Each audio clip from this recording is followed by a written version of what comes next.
I'm joined by Philip Lanigan of the Irish Daily Mail to talk about the Gaelic football over the weekend. Philip, it's hard to focus on anything else from straight from off the bat other than what happened between Ballymun and Kilmacud Crokes. A real clash of North versus South, and Ballymun definitely the better team as the game wore on.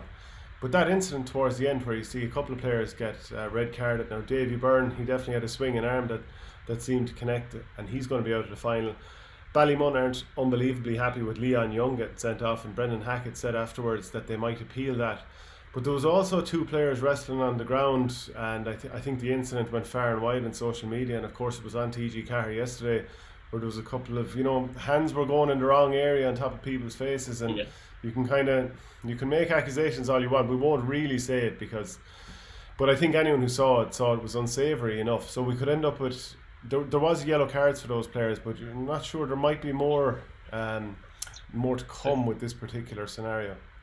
Yeah, there could be a fallout. Just, I guess the crazy thing from Ballymun's point of view was, didn't they have the match won pretty much? So to get involved, and you're looking at missing potentially a couple of key players for the final, in a year when the good vibes around the club have been huge, because as Dean Rock was only listening to him being interviewed afterwards, kind of saying that I think he was saying that this is one of the most enjoyable years he's ever had, because we've seen how, with the crazy kind of upside down summer, that the club has had all the focus pretty much, and that he said he's been playing week on week, and that the fact that Ballymun haven't had all the county players haven't come back kind of half crippled or exhausted mentally or physically after such a long season with Dublin. So Ballymun have reaped the benefits of all that. Brendan Hackett said it, that the club are finally getting the benefits of having all these county players leading the charge, leading training. So obviously all the good vibes, and we've seen it through the quality of their football, just it seemed a bit crazy to kind of get into a kind of rolling maul at the end. Yeah, absolutely. And it had been a really entertaining game. What I saw from it in the first half was Paul Mannion missing a penalty. Obviously that handed some of the impetus back to Ballymun, who had started well and gone 5 points to one ahead before an absolutely cracking goal from Dan O'Brien, hit the underside of the crossbar and in. But the refereeing as well. I mean, there was a penalty given to, or not given to Kilmacud Crokes, with a clear foot block from Evan Comerford. And then a couple of minutes later, James McCarthy is going through. He gets fouled inside the penalty area as he's going past the keeper and knocks it into the empty net, but the referee blows it as well. I wonder, sometimes does frustration build up during games like this, or I'm not necessarily attributing it to what happened later on, but it can be so frustrating as a player when a referee is making what seem crazy calls. You just wonder again, everything right now is different, Shane, and the refereeing, like I've been at games again where you wonder, without the crowd, sometimes the crowd is a controlling force, in that if there's a hit goes in or a wrong decision, you'll hear the howls from the crowd. And if you've got 2,000 people or 5,000 or 50 in Croker, the referee instinctively knows that something has happened. So whether he alerts lineman, it's an automatic cue to kind of go, right, something's happened here. And at club level, again, I've seen a number of these instances where decisions would generally that are clearly kind of wrong or being missed or happened off the ball. There is none of the controlling force. So even in the Wexford County final, I think the Shalmaliers, the hurling final, I was down at the Shalmaliers wing back, came barreling out, and I thought it was got levelled with a frontal charge, was stretchered off the field, or carried off the field, game over. And again, there was no word from the line, nothing from the stand, empty stands, and that the incident just passed off. And in fairness to the referee, did a very good job overall in the day, but no more than the Ballymun instances you referenced there, that if there was a crowd, you're just wondering, are we getting a different version of games now in so many different ways? Yeah, absolutely. And that penalty that I mentioned for James McCarthy, it was 8 points to 1-6 at the time for Crokes. Dean Rock misses the penalty, and straight away I hear these smart comments coming. Maybe he should pay 400 quid to someone to show him how to take penalties or something like that. But that sort of stuff is live. It's always likely to come in. Everyone knows that his free taking sort of classes that he's given out there. But just another point on Crokes. I think they had too many cheap turnovers during the game. Craig Diaz with a couple of ropey balls in the second half. Good player, obviously. and I think one allowed Ballymun to go. He allowed Jason Whelan ultimately to get the 16th point after giving away the ball earlier in the move. But good impact from the subs for Ballymun. Dylan Keaton, he came on, he was really good for Ballymun, and then Whelan of course got his score, and Cathal O'Tighe got the goal to settle it late on. So Ballymun, they're going to be in the final against Ballyboden, who had a 2-11 to 1-11 win over St. Jude's. Quite incredible that Ballyboden are in both the senior hurling and senior football final. It's quite an achievement. Yeah, and I watched them. They had a cracking game against Raheny. I was down at it, and like you had a midfield in that game that you was Brian Fenton, Brian Howard versus Michael Darren McCauley and Robbie McDade. Actually did a superb job in his own way on Fenton in the man marking role, and Fenton actually was class at different stages, kicked a couple of massive points, and so the kind of qualities there. But for Ballyboden to go at both fronts again, I think this different club season has thrown up different themes, and like Ballyboden are a dual club, I think, in a way that with the county park clubs are getting a free run, unrestricted access, and for dual clubs in a kind of defined window where they know they're going to kind of get full access to their players. I think don't think it's a coincidence that the dual clubs like Ballyboden seem to be flying it. I know here in Rathope, the lads are actually in the football and hurling semi-finals, I think for the first time ever. Both Shalmaliers just saw they were superb in the hurling Wexford County hurling final. Pretty much the whole team is dual, and they're flying it in football. There is the question with the way Wexford did their season, whether the impact clearly with the hurlers getting first go, whether the footballers will suffer a little bit with a lack of game time or prep coming into the football championship, but that hasn't been the case. I'm sure you've watched plenty of the Tip Championship where Loughmore are just a week-on-week success story. So I don't think it's a coincidence that kind of dual clubs with unrestricted access and a clearly defined window are maybe better balancing football and hurling. Yeah, absolutely. And just to run through some of those results: Wexford quarterfinals, Shalmaliers beat Glenbarntown 2-11 to 2-4. So I think they've beaten them in both codes this year in a knockout situation. Castletown then beat Sarsfields 2-14 to 8 points. And in the Tipperary semi-final, Clonmel Commercials are already through. They played last week when Loughmore were playing the hurling semi-final, and Loughmore-Castleiney saw off Moyle Rovers 18 points to 111. Now I watched the first half of this game, and Loughmore were on top. I think they were like 9 points to 4 ahead at one stage. Noel McGrath in midfield, and you know that poise he has on the ball in the hurling field.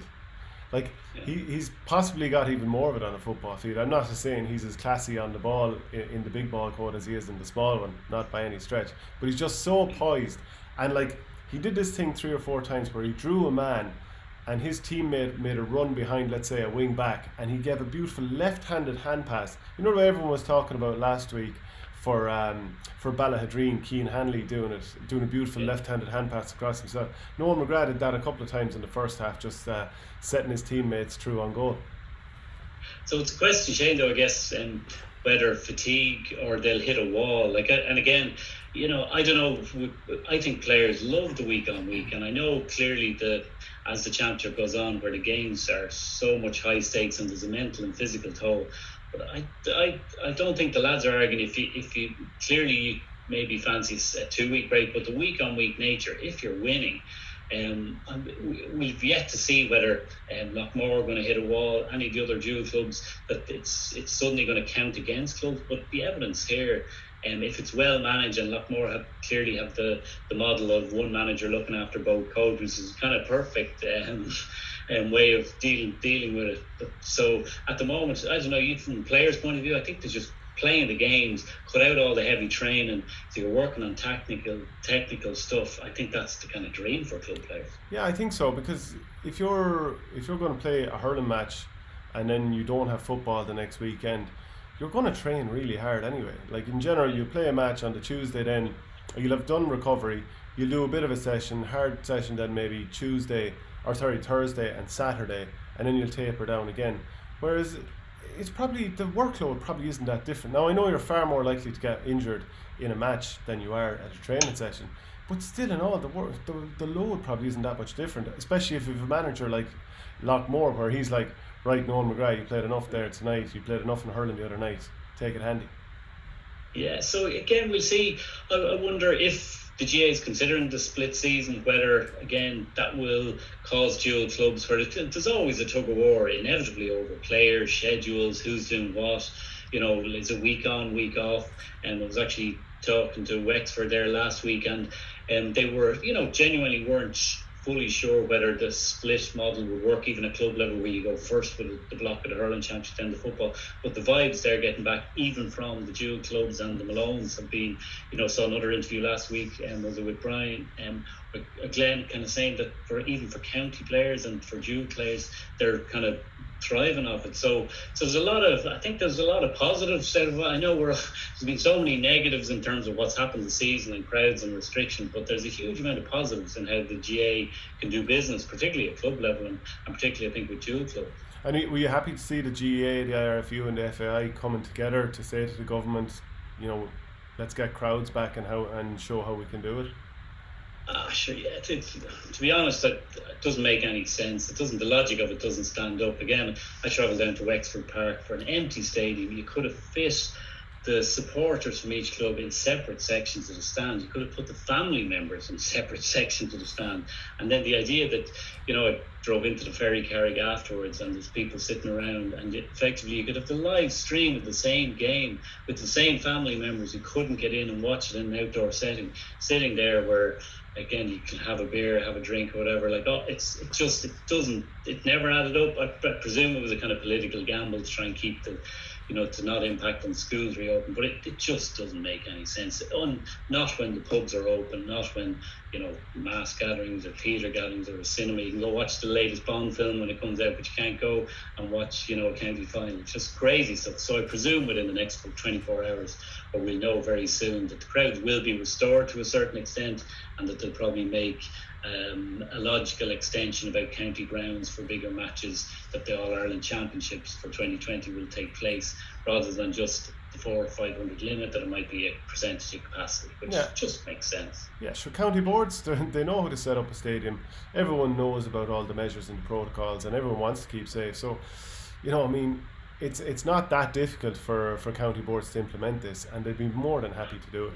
But Shane, we both know that kind of county settings are about as controlled as you can get. I can understand certain club grounds, and there's maybe isn't a history or tradition of organising people, but county ground setting is about as controlled as you could possibly get for an outdoor sporting event. So it's just crazy, to be honest. And like what the machinations of government are hilarious. Like Micheál Martin saved the championship, saved the All-Ireland, and yet the government clearly, and they're going to save the All-Ireland the second time by actually bankrolling the GA, or giving funding there to allow the championship to take place. But the reason the GA are in the financial black hole is that every county board is in its own black hole because the crowds were cut.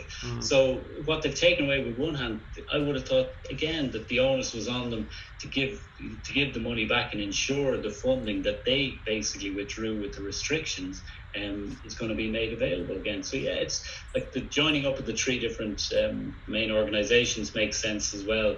And so hopefully this government will see a bit of sense, and we'll have a version of the All-Ireland Championship with some sort of crowds. Yeah. And I think it was clever from the GA, because they brought out, when it was announced that crowds could no longer be at games, the GA invited NEFIT to explain their reasoning behind it, or what sort of empirical data they had.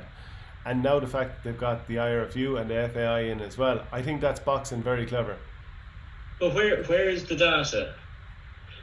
And so exactly the smoking gun that that government minister, where is that data? What exact data is there? And it's it's not just you're not trying to undermine the legitimacy of the virus or the stats, but the GA, the very valid question is, well, if you let us know this information, we will try and modify our behaviour to ensure that the clusters or the cases that you are saying is developing from sporting events won't happen, that we will find a way of actually modifying our behaviour. That hasn't happened. So to me, it raises huge questions about the legitimacy of those, and if instances were occurring, the GA need to know that. Sporting organisations need to know that, and they could introduce face masks as mandatory. They could do these measures. So there's a lack of responsibility there. So look, again, it's the GA, I think, have responded brilliantly, really, under the severest of circumstances. And we all can challenge different aspects of what's happened, but overall the GA have responded brilliantly and been very agile in how they've kind of responded. But they've had to. So hopefully the level of kind of surety and we're going to get finally from government. Yeah, because you make a very fair point there. I think most GA people would be, and pretty much all GA people would be happy to wear masks if that's what it took at matches. And we do need to know if there have been clusters at GA matches, or even at GA grounds or training sessions or what have you. Now, I mean, I checked the stats the other day. In the entire country, there were 7 people in ICU. There was 50 people in hospital in total in the entire country with COVID. So, we need to know the facts. We need to have them explained. You need to get people on board with your decision makings to stop the frustration that's out there. And if there's a real reason to not be at the matches, fair enough. Yeah, but like you're saying, Cooler in the county final, so many clubs facing. If it was a case, and we all know, like, the counter argument to the GA say, look at the TV pictures and the people who go to the games, you can see they're probably not social distancing. We don't, maybe there's family members there in a lot of cases, or people who kind of be mixing in the same circles, but that they're not fully adhering to the protocol. But if you said to you that anyone or family members, that if they want to watch Cool in a county final or your team in a county final, it's a question of you have to wear a mask. Are you happy with that? I think every supporter, as they've identified their habits and change, would say, this is the difference between this game taking place with crowds or not. I think you'd have buy-in immediately. If that's what needs to happen, and again, it looks different, it feels different, but if that needs to happen, your average supporter would say absolutely. Yeah, I think so. Just moving on to the Armagh final over the weekend. I suppose most people outside of Armagh would see it as a shock to see Crossmaglen going down by 17 points to 4-9 against Mahary. It is Mahary's second ever title. I think they won it in 2016. But what I thought was an amazing stat is that it's the first time that Crossmaglen have been beaten in an Armagh county final since 1982. And Neil Loughran had a very interesting intro to his piece in the Irish News. He said, you wouldn't have paid much more than 70p for a pint the last time Crossmaglen came out on the wrong side of an Armagh final, but the Mahary players won't have had to spend a penny during last night's celebrations after bringing the Jerry Fagan Cup back to the long shore. That is great going, isn't it, for Mahary? Because you'd think that a club like Crossmaglen has a 4 or 5 point head start in a big match like that. Well, look, again, things are so different. I was looking at Aaron Kernan interview with him, was in the end of the weekend, and talking about potentially a 17th county medal. Like, the record Cross have is phenomenal. But the fact that he referenced again, I think Paul Herty retired that, and if you look at the thread of Cross's performances this year, maybe some of the upsets right down to it, like obviously they're conceding goals, so there's a change of personnel, whether it's obviously complete team effort, but different characters and different huge figures on the teams that have been successful are gone. So clearly there's an element of transition there with Crossmaglen, no matter what kind of a dynasty they have formed the last 2 decades and more, which is absolutely incredible. But even that can't last forever. I know they build this dynasty with a view to the future on certain principles and how the teams have come along. But like I say, I don't think it was a massive shock. Like, obviously for those outside the county, raised a lot of eyebrows. But again, at the start of the club championship, weren't they struggling and conceding goals at different stages along the way as well? Yeah, I think they conceded 7 or 8 goals against Ballymacnab in a league game at home. They'd been 4 points down heading into the half time here. Brian Fox got a goal in added time. Then Aidan Forker, as part of his haul of 1-3, he scored a goal, and big Ronan Lappin at full forward. So the Donegal semi-final at the weekend, I thought there was a very interesting video put up by Eamon McGee. It was a ball into the area, and Naomh Conall ended up with a goal which ultimately proved decisive. Naomh Conall won 10, St. Eunan's 12 points. So that was the semi-final. So the Glenties are back in the final as well. So it was a high ball that went in. The keeper was trying to catch it, didn't seem to have it fully secured. A man came in and cleared him out, went through with the goal. Would you have any issue with that player getting challenged in the square? I don't think so. It looks legitimate, isn't it? I think goalkeepers at times, as we see across the water, any match that they highlight, it seems if you touch a keeper, it's a free out. Like, there's a level of protection there, which I think the old keepers go back in hurling and football, when you'd be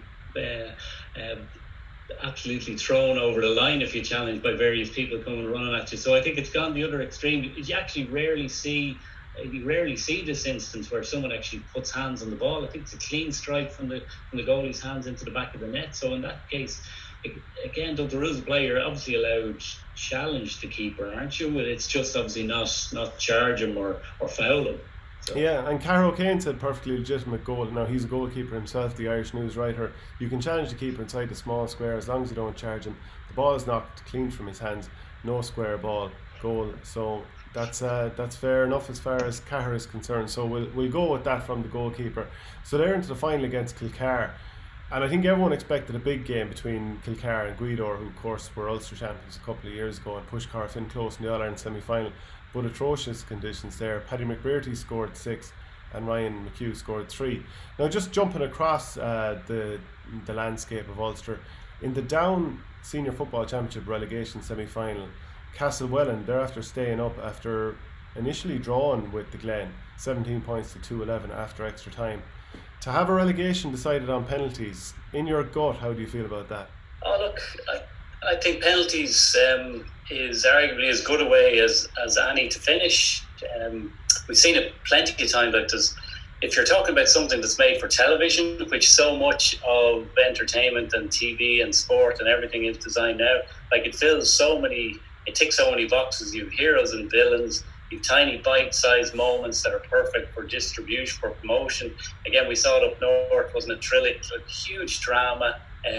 Like from a crowd point of view, when we get crowds back, it's massively entertaining. And there's clearly the counter argument is, oh well, it's cruel on players, and but sport is cruel on players. Any finish, the guy, we still remember, the talk is, oh well, what happens if you miss a penalty? Like the guy who gives away a free, who makes a mistake, who drops the ball, all these things happen in regular matches, and definitely the idea of finishing on the day is a hugely positive and necessary part of the way Gaelic games has gone now. That's linked to the whole fixture calendar, linked to everything that GA are trying to do for players for defined windows. So finishing on the day a few years ago, Shane, we all said there was so much kind of pushback against that. Now everybody's pretty much accepted it. So the argument has moved on to, well, is a golden score a better playing till finish? And maybe it's fair in one sense, but would it be better? Like again, in football, we've seen matches you could go. I think even Peter Cameron said, like he'd live with penalties. We've seen matches it could go on and on. I've seen parts of games where you've gone plenty of time without an X score. Clearly, we've had matches where 2 periods of extra time can't even separate. And then do you get into the question of, is it a golden free? Like one mistake, suddenly a refereeing decision, I would have thought inevitably is going to decide a lot of these. So in hurling, it's basically the first free is going to win your game. So is that better than 5-10 lads of a certain skill set lining up with massive drama, clearly with a massive cruel element built in, but to that a referee maybe giving a soft free and a guy putting it over, or a clash ball for throw in for the start of it, and suddenly someone steps in front, pulls across, you win a free, and another version the same in football. So and again, we've seen with the double extra time period that everyone supposes or plenty want, and when teams go through double periods of extra time, they end up crippled. I think even Seamus Callan and all that, wasn't a drums match which went to his lads falling down, there's cramps. So that idea that even if you get through that second extra period, which might be fair in one sense, the team is usually wrecked for any replay, or if it goes on to provincial or Ireland. So I don't, definitely I think there's penalties might be the best way to go about it. Yeah, I think like whatever we're doing, I think we're all in the Gaelic codes. We're big enough boys and big enough girls to be able to accept the fact that if you go out on the field, you could be the person to win or lose the game. And if you're willing to accept the plaudits, you have to be willing to accept the fact that things could go wrong. So let's put on our big boy pants and accept it if it goes to penalties. Accept it if we give away the free that costs your team the game. It's just going to happen. Someone's going to be the villain, someone's going to be the hero. And practice for it. Like clearly there's no tradition in the GA of really practicing, of saying making penalties a part of training. Yet free taking, as we've talked about Dean Rock previously, free taking is a huge skill, and it's only in recent times that people are kind of going, well, actually we maybe need a specialist coaching for this, no more than goalkeeping coaching, defensive coaching, offensive coaching, and suddenly we don't think. So like the idea of penalty taking, like why couldn't it be developed where it's not just some arbitrary random throw of the dice that decides an All-Ireland final, but that if the team who practices has a tradition of it and 5 lads who have the guts and whatever else you need to step up, that's part of it. Like, can you imagine an All-Ireland final being decided on penalties? Like, clearly it's cruel, but the drama would be just incredible. It would be absolutely unreal. Phil, we had a couple of technical issues here and there, but really appreciate you joining me. Great stuff as always.